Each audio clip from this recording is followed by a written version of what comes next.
नमस्कार, मैं हूं शैलेश। साथियों, हमारे जीवन में समस्याएं तो बहुत आती हैं और हर किसी के जीवन में समस्याएं तो आती हैं। अगर इंसान के जीवन में समस्याएं अगर ना हो तो फिर जीने का मजा ही नहीं है, क्योंकि समस्याएं तभी आती हैं जब हम कुछ नया करते हैं। अगर हम एक सीधे रास्ते पर चलते रहेंगे तो कुछ नहीं होगा, लेकिन अगर हम किसी घुमावदार रास्ते पर जाएं या टेढ़े मेढ़े रास्ते पर जाएं तो हम गिरेंगे। तभी हमारे पास समस्याएं आती हैं। और जिसके जीवन में समस्याएं नहीं आती हैं, मान लो उसका जीवन रुक गया है, क्योंकि वो जब तक कुछ नया प्रयास नहीं करेगा तब तक उसके जीवन में समस्याएं नहीं आती हैं। अगर आज आपके जीवन में समस्याएं हैं तो आप उन समस्याओं से परेशान ना हो, उनसे लड़ना सीखो, क्योंकि ये जीवन हमारा एक युद्ध भूमि के समान है, रणभूमि के समान है, और हम उस रणभूमि में खड़े हैं। और हमारे जो सामने योद्धा है वो ये समस्याएं हैं जो हमें ललकार रही हैं, हमें चुनौतियां दे रही हैं कि आओ हमसे सामना करो। लेकिन हम लोग क्या करते हैं, उन योद्धाओं के सामने, उन समस्याओं के सामने अपने घुटने टेक देते हैं और फिर वो समस्याएं हमें अपना गुलाम बना लेती हैं। हमें इसके विपरीत करना चाहिए। हम युद्ध में खड़े हैं, हम या तो लड़ें या तो फिर अपनी जान दे दें, लेकिन उस युद्ध में हम कभी पराजय स्वीकार नहीं करेंगे। उन योद्धाओं से लड़ें, समस्याओं से लड़ें, और ऐसी कोई समस्या नहीं है जिसका समाधान इंसान के पास ना हो। इस पृथ्वी पर हर एक समस्या का समाधान है, बस उसे खोजने की जरूरत है। और हम खोज तभी पाएंगे जब हम कुछ नया करेंगे। उसके पहले ये संभव नहीं है कि आप घर पर बैठे रहोगे, आपको आकर कोई बता जाएगा कि इस समस्या से आपको कैसे निकलना है।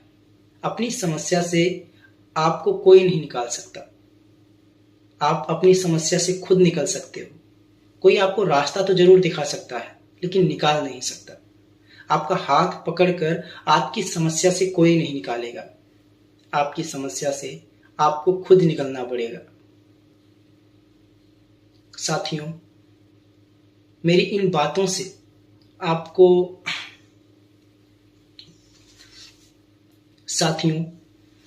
बातों से आपके ऊपर क्या प्रभाव हो रहा है ये तो मैं नहीं जानता, लेकिन सच्चाई तो ये है कि कोई इंसान किसी को मोटिवेट नहीं कर सकता है।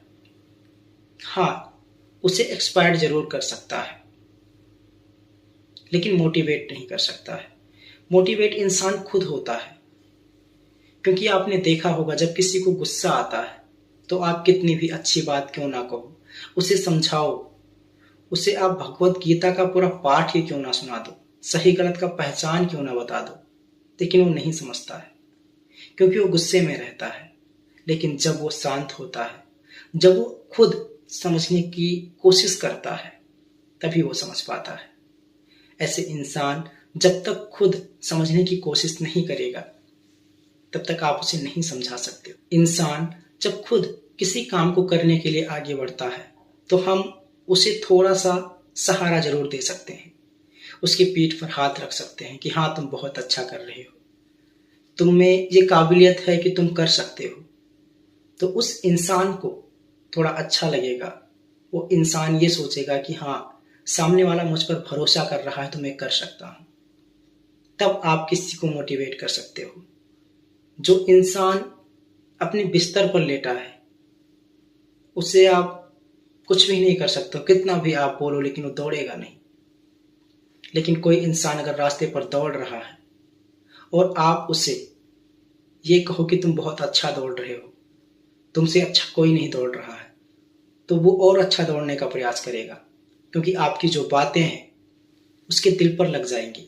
वो सोचेगा कि मैं अच्छा कर रहा हूं इसलिए सामने वाला मुझे अच्छा कह रहा है। अगर मैं और अच्छा करूंगा तो सामने वाला मेरी और तारीफ करेगा। और हर इंसान को तारीफ सुनना पसंद होता है। हर इंसान को साहब तारीफ सुनना पसंद ही होता है।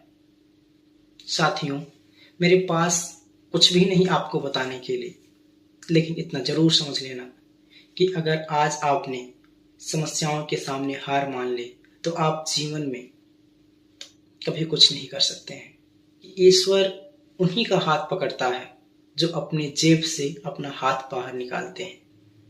इसलिए आप अपनी जेब से अपना हाथ बाहर निकालो और ईश्वर की तरफ अपना हाथ बढ़ाओ, तभी वो आपके हाथों को पकड़ पाएगा। जब तक आप अपना एक कदम सफलता की तरफ आगे नहीं बढ़ाओगे, तब तक ना तो आपका भाग्य, ना तो आपकी किस्मत और ना तो ईश्वर, किसी का सहारा आपको नहीं मिलेगा।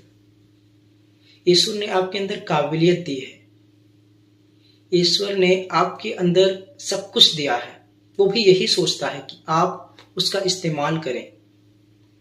आपके अंदर दिया है तो आप उसका इस्तेमाल करें, और जब आप उन चीज़ों का इस्तेमाल करते हैं तो ईश्वर सोचता है हाँ चलो ठीक है, जो मैंने दिया है उसका इस्तेमाल आप कर रहे हो, तो ईश्वर और ज़्यादा देने की कोशिश करेगा।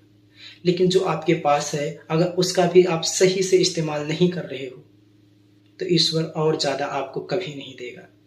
क्योंकि आप किसी बैंक में पैसा तभी जमा करोगे जब वो आपको अच्छे रिटर्न्स देगा, अच्छे ब्याज देगा। उस बैंक में आप कभी पैसे नहीं जमा करोगे जो बैंक आपको ब्याज न दे। आप सोचोगे जब इस बैंक में मेरा पैसा ऐसे ही पड़ा रहता है तो मैं इस बैंक में पैसे क्यों जमा करूं। ऐसे ईश्वर का सेम नियम है।